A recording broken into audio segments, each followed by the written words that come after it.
Okay, we're going to start reading Johnny Tremain again, or should I say continue reading.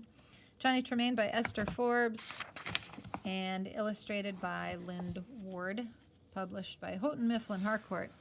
We are in chapter 10, and today is going to be section 3 of Disperse, ye rebels.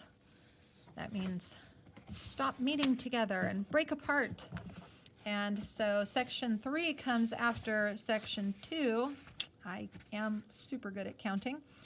And in section 2, Rab is going off to fight. And so this is really sad for Johnny. Johnny, wants to go, but doesn't want to go at the same time. Like he knows he's seen, as he says, the eye at the end of a musket down here. Rab, don't you go. And again, he's got a great relationship with Rab. It's very brotherly. He respects him unlike any of the other people he's had in his life. And so it's really hard for him to see him go. But off he goes. Rab is going off to fight. He's excited about leaving. And then the bells are ringing, and so Johnny is just very pensive, kind of thoughtful and quiet and not real happy. So section 3, the 18th of April, counting down. By afternoon, the sergeants were going about the town, rounding up the grenadier and light infantry companies, telling them in whispers to report at moonrise at the bottom of the common, equipped for an expedition. The sergeants would tap their red noses with their fingers and bid the men to be whist. But it was common knowledge in the barracks and on the streets that 700 men would march that night. They're saying, shh, be quiet, don't tell anybody. This very night, come darkness, the men would move. But in what direction? And who would be in charge of the expedition? Surely not more than one of the colonels would be sent. Johnny, who had his own colonel to watch, Colonel Smith, hardly left the Afric Queen all day and helped the potboy serve drinks to the officers in the dining room. A young officer sitting with Stranger did say, as he stirred his brandy and water with his thumb, that he hoped before long thus to stir Yankee blood. And what of that? Colonel Smith did have an army chaplain to dine with him that day. Did that mean he was suddenly getting religious, as people are said to do before they go into danger?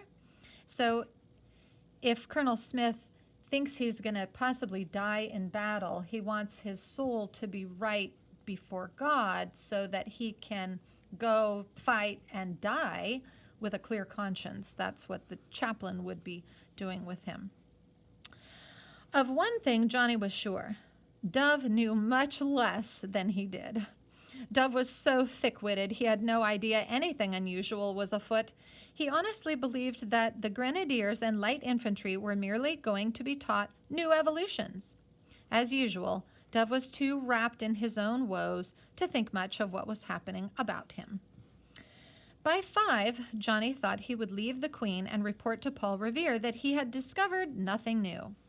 First, one more glance at Dove. For once, he found him hard at work. His lower lip stuck out, his whitish pig lashes wet. He was polishing a saddle. That guy, he complained, hit me for nothing. He said I was to get to work on his campaign saddle. Who's he? Colonel Smith, of course. Did you do as he told you? I tried. I didn't know he had 2 saddles, so I went to work on the usual one. I shined it until you can see your face in it. And he takes it out of my hands and hit me on the head with it. Says I'm a stupid lout not to know the difference between a parade saddle and a campaign saddle. How'd I know? Why, he's been over here about a year, and that campaign saddle hasn't ever been unpacked. I had to get it from Lieutenant Stranger. How'd I know? Johnny said nothing. He realized he had heard something which conceivably might be important. Careful, careful. Don't you say anything to scare him. Where's your polish? I'll help with the stirrups. The instant Johnny went to work, Dove, as usual, lay back on the hay.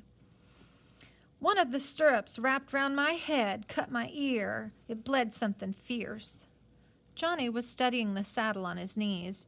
It was of heavy black leather, brass, not silver mountings, 3 girths instead of 2. All sorts of hooks and straps for attaching map cases, spyglasses, flasks, kits of all sorts, like things you would have to bring into battle. Excuse me. Colonel Smith is going on a campaign, but perhaps not. He might merely be riding down to New York. He leaned back on his heels. Say, what if you and I took time out to eat supper? The Queen's cook has promised me a good dinner because I helped them at table this afternoon. Roast goose. I'll fix it so you can get in on it too. Oh, for goodness sake, no. It's past 5 o'clock. Colonel can't be going anywhere tonight. Oh, for land's sake, Johnny, he says, I'm to show him that saddle by 6 sharp, and if he don't like its looks, he's going to cut me to mincemeat. He's always saying things like that. He's the... Johnny did not listen to what Colonel Smith was. He was thinking.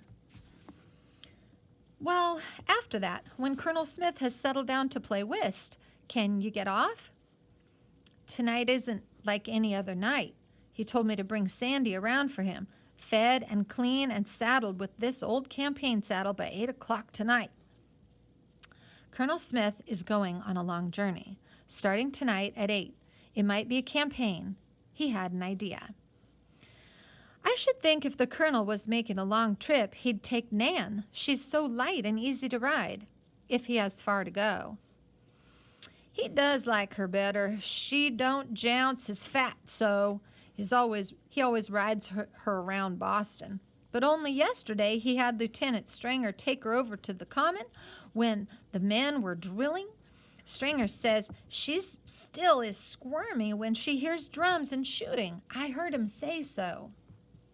Oh, drums and shooting. This was not to be a peaceful ride to, say, New York. His cloth whipped over the black saddle leather. He spat on it and rubbed it even harder. The one thing he must not say was the wrong thing. Nothing was better than the wrong thing. So for a while, he said nothing. Sandy's good as gold, but he's an old horse and a little stiff. His front leg won't last forever. Left leg won't last forever. Colonel Smith didn't say he was going off on him forever. This did not help much, but Dove went on. He and the horse doctor and Lieutenant Stringer were all looking at him just this morning. The horse doctor said old Sandy could do 30 miles easy, and Stringer said no, he wouldn't swear you could get Nan on and off a boat without her fussing. So the campaign would start around 8 that night. The colonel's horse would be put on and off a boat. There would be a risk, at least, of drums and shooting. They were not going farther than 30 miles. Those men who thought the target of the expedition was going to be Lexington and Concord were right. And it would be Colonel Smith who would go in command. All Johnny's hidden excitement went into his polishing. The brass mountings turned to gold, the black leather to satin. There, you take that in and show your colonel. But he would wait one moment more. Dove might have something more to say when he came back after he had seen the colonel. Johnny went into Goblin's stall, but the horse pretended not to know him and put back his ears and nipped at him. Sandy next. The big yellow horse carefully moved over to give him room in the stall, nickered a little. He fondled the broad white striped face, pulled gently at the ears, little furry ears, lost in mane like a pony's. I guess, Johnny said, it looks like you'll be seeing that Rab before I do. Maybe Lexington. You tell that Rab he'd best look sharp. Take good care of himself. Tell that Rab, oh, anything. Dove came back in a jubilee. Colonel says I've done a fine job, and so quick he's going to give me tomorrow as a holiday. He don't expect to get back before night, Certainly, this campaign was going to be a short one if everything went as the British expected. And that's the end of this video. I'm going to go ahead and stop there, and we'll come back and finish up section 4. So click subscribe and come back again. Bye-bye.